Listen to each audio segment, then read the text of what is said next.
Hello friends, welcome back to my channel mathematics. आज की इस वीडियो में हम बात करेंगे class 10th chapter number 3 exercise 3.1 की। तो इसका सबसे पहले जो हमारा क्वेश्चन है, Aftab tales his daughter 7 years ago I was 7 times as old as you were, then also 3 years from now I shall be 3 times as old as you will be. Represent this situation algebraically and graphically. अब इस question को करने के लिए ये question as से related question है, तो ऐसे क्वेश्चंस में हमें रियल लाइफ कुछ एग्जांपल्स लेने पड़ेंगे। सबसे पहले जो हमें दो इक्वेशंस बनानी है, Aftab tales his daughter, Aftab और डॉटर के बीच में कन्वर्सेशन हो रही है। तो सबसे पहले इनकी अपनी जो प्रेजेंट एज है वो लेट कर लेते हैं। तो मैंने यहाँ आफ्ताब की प्रेजेंट एज को लेट कर लिया है x ईयर्स, आफ्ताब की डॉटर की प्रेजेंट एज मैंने लेट कर ली y ईयर्स। तो अब इसमें जो अकॉर्डिंग टू क्वेश्चन है, अब 7 year ago, 7 year ago, 7 years ago Aftab की एज क्या रही होगी?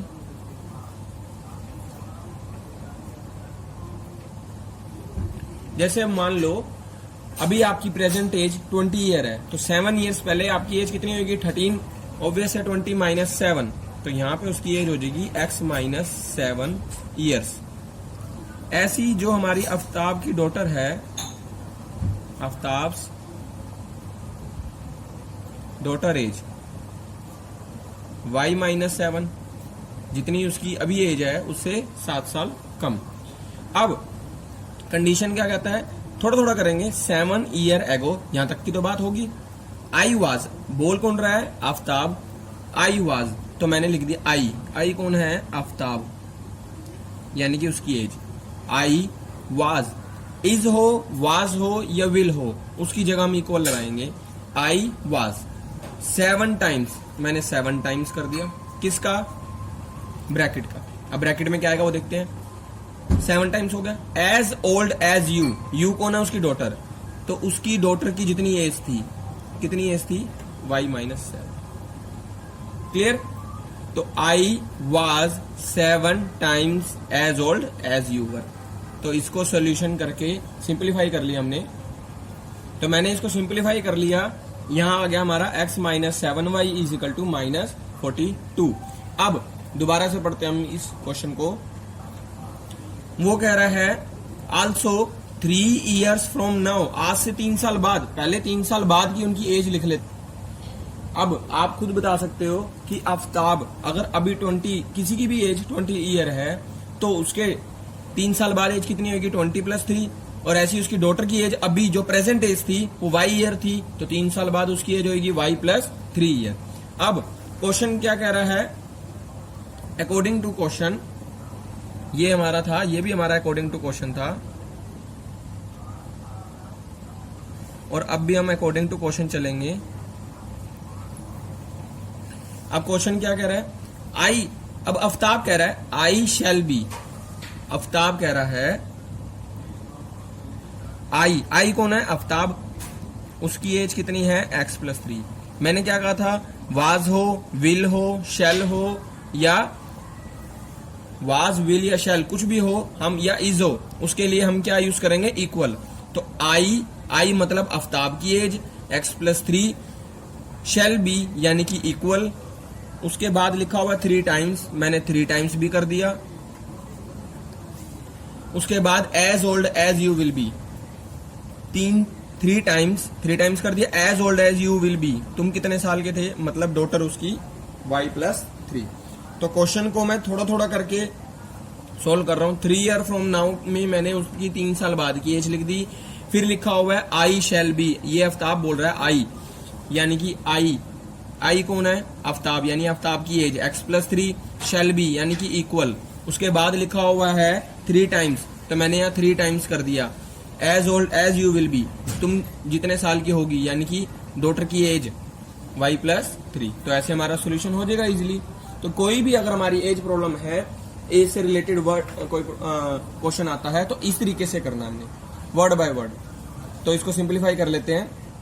तो मैंने यहाँ पे इसको सिंप्लीफाई कर लिया, यहाँ 3y प्लस 9 और यहाँ सोल्व करके यहाँ हमारा आ गया x minus 3y is equal to 6। तो ये हमारे पास दो इक्वेशंस आ गई।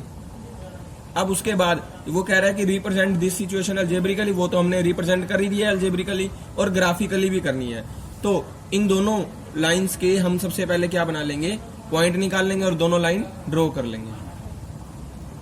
अब ध्यान से देखना, मैंने दोनों इक्वेशंस लिख दी, इक्वेशन 1 और इक्वेशन 2, और उनके लिए एक टेबल बना दी। अब हमें इसके लिए कोई दो पॉइंट फाइंड आउट करने हैं जिसे हम ग्राफ में लोकेट करके हम इसकी लाइन ड्रॉ कर सके। ऐसे ही सेम इसके लिए भी करना है। तो मैं आपको बिल्कुल ही बेसिक दो पॉइंट बताऊंगा जिसको आपने लेने ही लेने हैं ताकि आपका ग्राफ इजीली बन जाए। आप चाहो तो 3 पॉइंट भी ले सकते हो। तो 2 पॉइंट लेने के लिए पहले पॉइंट के लिए आपने क्या करना है, x को 0 लेना है। x को 0 ले लिया, x 0 लेते ही यहाँ पे 0 हो गया। Minus 7y is equal to minus 42, तो y आ जाएगा माइनस 42 अपॉन माइनस 7, ये आ जाएगा 6। अब ये तो हो गया पहला पॉइंट 0,6। अब दूसरे पॉइंट के लिए मुझे y को 0 रखना है। y 0 रखते ही x की वैल्यू कितनी आ जाएगी, माइनस 42। अगर ये पॉइंट आपको बड़ा लग रहा है तो आप y की वैल्यू कुछ और भी ले सकते हो। y की वैल्यू 5 ले लो। अगर आपको 0 सही नहीं लग रही तो y की वैल्यू 5 भी ले सकते हो या y की वैल्यू 0 भी ले सकते हो। तो मैंने 0 ही ले ली, तो x की वैल्यू आ गई माइनस का 42। क्लियर? हमेशा पहले x को 0, y की वैल्यू आ जाएगी, फिर y को 0, x की वैल्यू आ जाएगी। तो यहाँ पे भी मैं ऐसे ही करूंगा, पहले x को 0 ले लिया, x 0 लेते ही y कितना आ जाएगा, 3 to the 6 माइनस 2। अब y 0 लेते ही 0 हो गया, तो x कितना आ जाएगा, y 0 लेते ही x कितना आ जाएगा, 6। तो ये इसका दूसरा पॉइंट आया माइनस 42,0, इसका पॉइंट आया 0,-2 और इधर आया 6,0। ये 2 पॉइंट हमारे बन गए। हमेशा ऐसे ही करना, पहले x को 0 ले लो, y निकल जाएगा, फिर y को 0 ले लेना, x निकल आएगा। तो अब इसको ग्राफ में पॉइंट को लोकेट करेंगे, प्लॉट करेंगे, फिर उसके बाद इनको ज्वाइन कर लेंगे। ऐसे ही सेम इसके लिए भी करेंगे। और साथ में मैं एक बात बता दूं कि अगर आपको ये पॉइंट x माइनस 42 ज्यादा ही बड़ा लगता है कि हाँ भी ज्यादा दूर तक जाना पड़ेगा, तो आप इसमें चेंजेस भी कर सकते हैं। आप y की कुछ और वैल्यू भी ले सकते हैं। y की अगर जैसे मैंने फॉर एग्जांपल यहाँ पे माइनस के 5 ले ली, नेगेटिव ले ली मैंने वैल्यू, तो यहाँ हो गया प्लस का 35, और ये जाके y की वैल्यू मैंने प्लस 5 ले ली। चलो प्लस 5 ली तो यहाँ पे आ गया माइनस का 35, और ये इधर जाके प्लस का हो जाएगा। तो यहाँ पे हो गया माइनस 42 प्लस 35, ये आ गया माइनस का 7। y की अगर नेगेटिव लेंगे तो ये x की वैल्यू और ज्यादा बड़ी आ जाएगी, तो इसलिए मैंने यहाँ पॉजिटिव 5 ले ली। तो तीसरा पॉइंट आ गया हमारा माइनस का 7, कोमा में 5। आप ये दोनों भी लोकेट करा सकते हो, ये दोनों भी लोकेट करा सकते हो। तो मैंने यहाँ पे अपना ग्राफ बना लिया है। तो सबसे पहले हम देखते हैं इसके 2 पॉइंट कौन से थे, 0,6 और दूसरा हम यही ले लेते हैं माइनस 7,5। तो 0,6 यानी कि x एक्सिस के अलोंग 0 यानी कि ओरिजिन ही आ गया हमारा, और y एक्सिस के अलोंग 6 यानी कि ऊपर की तरफ मूव करना है, ये पॉइंट हमारा आ गया 0,6। और जो हमारा दूसरा पॉइंट था वो था माइनस 7,5। तो माइनस 7,5 कहाँ पे होगा, x एक्सिस की लॉन्ग, ओरिजिन से x एक्सिस के लॉन्ग -7 चलना है, और y एक्सिस के लॉन्ग 5, y एक्सिस के लॉन्ग 5। तो मैं यहीं से ही देख लेता हूँ, y एक्सिस के लॉन्ग 5 बनेगा यहाँ पे आके। अब इसके बाद हमारे ये इक्वेशन तैयार हो जाएगी और इसको हम ज्वाइन कर देंगे एक लाइन से।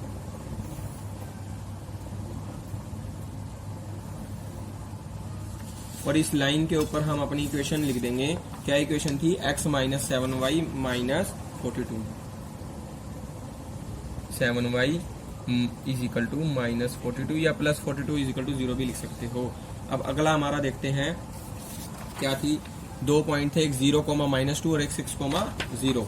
तो 0,-2 यानी कि x के अलोंग 0 और y 0,2 माइनस का 2 है और 6,0 है। तो यहाँ मैंने x के अलोंग 0 और y के अलोंग -2 यानी कि नीचे की तरफ। तो ये पॉइंट आ गया 0,-2।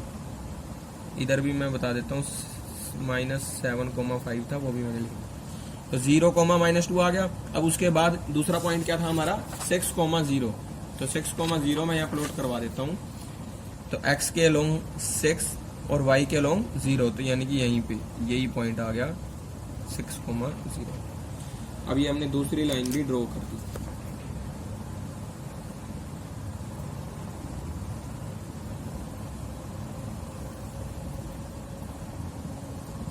तो ये हमारी दूसरी लाइन भी ड्रॉ होगी और इसको मैंने इक्वेशन का नाम दे दिया, जो इक्वेशन थी हमारी x - 3y। इक्वेशन नोट कर ली मैंने इसके ऊपर। ये हमारी दोनों अलजेब्रिकली भी होगी और ग्राफिकली भी होगी। तो नेक्स्ट क्वेश्चन में, the coach of a cricket team, एक क्रिकेट टीम के कोच ने बाय की 3 बैट एंड 6 बॉल्स। उसने 3 बैट खरीदे और 6 बॉल्स खरीदी for ₹3900 and later she buys another bat and 2 more ball of the same kind. इसी काइंड की, मतलब सेम बॉल और सेम बैट, कितने की? 1300 की। इसको अलजेब्रिकली और ग्राफिकली बताना। अब जैसे सबसे पहले हमें बैट और बॉल की कॉस्ट बतानी होगी, क्योंकि हम कोई मार्केट में बैट लेने जाते हैं, मान लो 200 रुपीज का एक बैट आता है, तभी हमें पता चलेगा कि 3 बैट उसके कितने का है, 600 का। तो सबसे पहले एक बैट की कॉस्ट हमें बतानी है और एक बॉल की कॉस्ट बतानी है। तो सबसे पहले मैंने एक बैट की कॉस्ट ले ली x रुपीज और कॉस्ट ले ली एक बॉल की y रुपीज। अब उसने कितने बैट खरीदे? 3 बैट। अब मैंने आपको एग्जांपल भी दिया, अगर एक बैट मान लो 200 रुपीज का है तो 3 बैट हो गए 600 रुपीज के, यानी कि 200 इंटू 3। अगर एक बैट की कॉस्ट x रुपीज है तो 3 बैट कितने के हो गए? 3x रुपीज के। अब एक बॉल y रुपीज की है तो 6 बॉल्स कितने की होगी? 6y रुपीज की। अब दोनों का टोटल उसने पेमेंट करी होगी, तो टोटल पेमेंट उसने करी है 3900 रुपीज। अब इसको इक्वेशन 1 का नाम दे दिया। अब लेटर बाद में उसने एक और बैट खरीदा और 2 और बॉल खरीदी और सेम काइंड। सेम काइंड का मतलब है बैट कोई दूसरी कंपनी का नहीं लिया, बॉल कोई दूसरी नहीं ली, वही लिया सेम। तो बैट, एक और बैट लिया, यानी कि एक बैट की कॉस्ट होगी 1x या x ही लिख सकते हो, और 2 बॉल की कॉस्ट होगी 2y।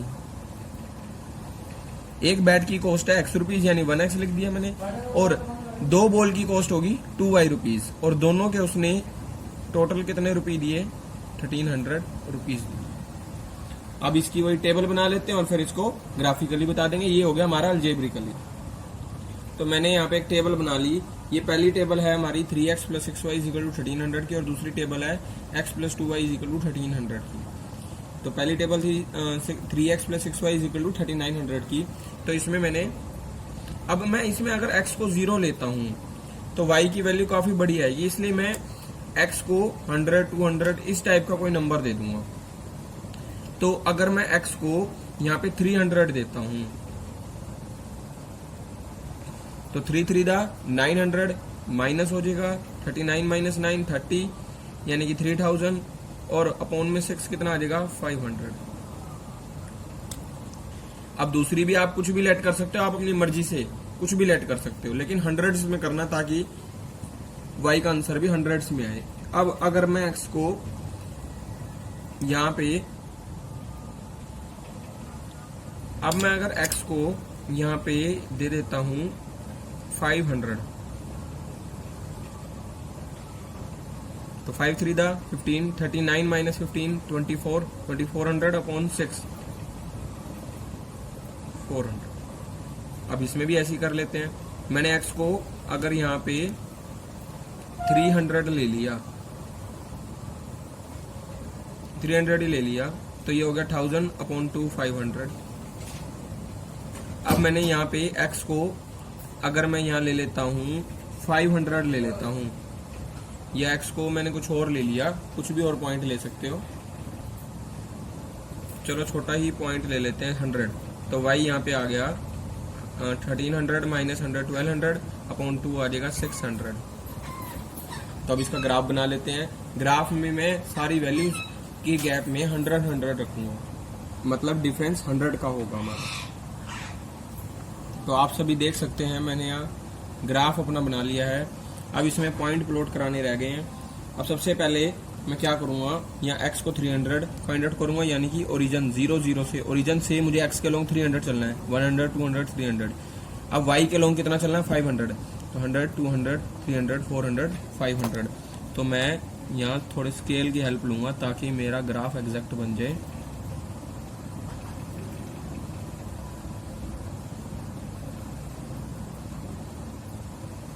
अब उसके बाद ये पॉइंट हो गया 300 कोमा में 500। अब इसके बाद दूसरा पॉइंट है 500 और 400, x के लॉन्ग 500 और y के लॉन्ग 400। तो इसी के ठीक ऊपर हम y के लॉन्ग चलेंगे 400, ये यहाँ पे बनेगा हमारा पॉइंट। तो ये हो गया 500 कोमा 400। अब इन दोनों को हम ज्वाइन कर देंगे with the help of scale.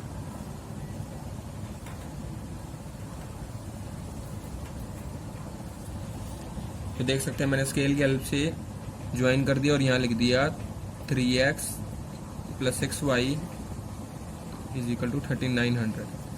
अब जो हमारी दूसरी इक्वेशन है उसमें x को 300 ले लिया, y 500, x 300 और y 500, मतलब यही वाला पॉइंट बन जाएगा सेम। और इसमें अगले में x को 100 और y को 600, x को 100 और y को 600। तो जब हमने इन दोनों को ज्वाइन करा, इन दोनों को ज्वाइन करके हमारी यही सेम लाइन आ गई। मतलब आप ध्यान से देखो, ये दोनों लाइनें क्या हैं, ओवरलैपिंग हैं। तो ये ओवरलैपिंग का केस है, कोइंसिडेंट लाइंस भी कह सकते हैं हम इसको। अब इसके बाद हम करेंगे क्वेश्चन नंबर 3। अब ये जो हमारा नेक्स्ट क्वेश्चन है ये भी हमारा कॉस्ट से रिलेटेड है। Cost of 2 kg Apple and 1 kg grape is 160 and after a month cost of 4 kg Apple and 2 kg grape is 300। तो हमें इसको अलजेब्रिकली और ग्राफिकली दोनों बताना है। तो सबसे पहले हमें कॉस्ट 1 kg की लेट करनी होगी। तो हम एप्पल की और ग्रेप्स की लेट करेंगे। मैंने यहाँ एप्पल की 1 किलो की कॉस्ट लेट कर ली x रुपीज और ग्रेप्स के 1 kg की कॉस्ट लेट कर ली y रुपीज। तो क्वेश्चन के अकॉर्डिंग 2 किलो एप्पल यानी कि 1 किलो एप्पल की अगर कॉस्ट x रुपीज है तो 2 किलो एप्पल की कॉस्ट कितनी हो जाएगी, 2 kg एप्पल की 2x रुपीज, यानी कि इतने रुपीज मैंने एप्पल के लिए पे कर दिए। अब 1 kg ग्रेप्स, 1 kg ग्रेप्स की कॉस्ट मैंने कितनी ली थी, y रुपीज। ग्रेप्स के लिए मैंने इतने पे करे, तो दोनों के लिए टोटल मैंने कितने पे करे, 160 रुपीज। अब सेकेंड कंडीशन में, सेकेंड इक्वेशन में after a month the cost of 4 kg Apple, 1 kg Apple की कॉस्ट कितनी थी, x रुपीज। तो 4 kg एप्पल की कॉस्ट कितनी रही होगी, 4x रुपीज, यानी कि इसके इतने पे किए होंगे। और 1 kg ग्रेप्स की कॉस्ट थी y रुपीज, तो 2 kg ग्रेप्स की मैंने 2y रुपीज पे किए होंगे और दोनों के टोटल कितने पे किए, 300। तो ये हमारी दो इक्वेशंस आ गई। अब इन दोनों इक्वेशन से पहले टेबल से इसके पॉइंट फाइंड आउट करेंगे, फिर उसको प्लॉट करा के ज्वाइन कर देंगे। तो आप देख सकते हैं मैंने दोनों के लिए टेबल बना ली। यहाँ पे पहले XY, अब यहाँ पे आप x की कुछ भी वैल्यू ले सकते हो, 10 20 30 40 50। तो मैंने यहाँ पे x की वैल्यू ले ली 40 to the 80, 160 minus 80, 80। अब यहाँ पे x को आप ले सकते हो 30 ले लिया मैंने, 30 to the 60, या आप 20 भी ले सकते हो। 20 तो मैंने वैसे ऑलरेडी अभी तक लिया नहीं, तो यहाँ 20 ले लो और 20 to the 40, 160 minus 40, 120 होगा। अब यहाँ पे भी कुछ भी पॉइंट ले सकते हो। x को मैंने अगेन मैं यहाँ पे भी 20 ले लेता हूँ, 20 for the 80, 300 minus 80 220 and by 2 110। अब यहाँ x को अगेन आप ले सकते हो, x को मैंने ले लिया 30 ले लिया, 30 for the 120, 300 minus 120 180, 180 by 2 90। तो आप देख सकते हैं मैंने यहाँ अपना ग्राफ ले लिया है। आप अपनी सिचुएशन के अकॉर्डिंग 10-10 का गैप भी ले सकते हैं, लेकिन मैंने अपने स्पेस के अकॉर्डिंग इसमें 20 का गैप लिया। आप ग्राफ जब बनाओगे उसमें 10-10 का गैप भी ले सकते हो। तो अब यहाँ पे मेरे को पॉइंट प्लॉट कराना है 40,80। तो x के लॉन्ग 40 और y के लॉन्ग 80। तो ये मेरा पॉइंट बनेगा ये यहां पे।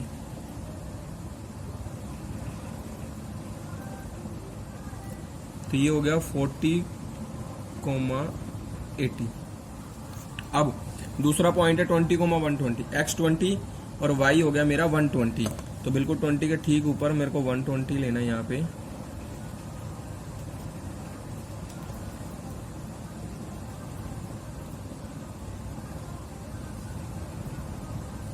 तो ये मेरा पॉइंट आ गया। अब मेरे को इन दोनों को ज्वाइन करना है with the help of scale.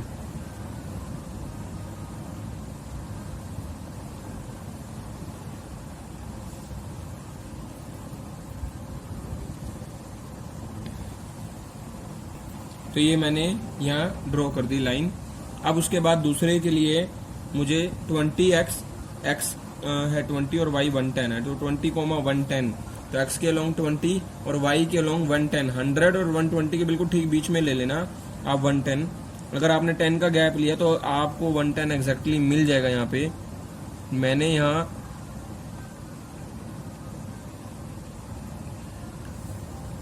इसके बीच में पॉइंट ले लिया और ये ले लिया 20,110। अब जो दूसरा पॉइंट है 30,90 ये मैंने यहाँ ले लिया। तो मैंने अगला पॉइंट भी ले लिया 30,90। यहाँ बीच में 30 और इसके ठीक सीध में ऊपर यहाँ बीच में 90 रहा होगा। तो अब इन दोनों को भी ज्वाइन कर लेते हैं। तो मैंने इन दोनों को ज्वाइन कर लिया है with the help of scale. तो ये मेरा पहला पॉइंट और ये मेरा दूसरा पॉइंट। दोनों पॉइंट को ज्वाइन करके ये दोनों लाइंस हमें पैरेलल नजर आ रही हैं। तो ये दोनों लाइंस कैसी हो जाएंगी? Parallel lines. तो बस यहीं पे आज हम 3 ये क्वेश्चन करेंगे। इसके बाद हम अपने नेक्स्ट वीडियो में बाकी का टॉपिक कवर करेंगे। Thank you.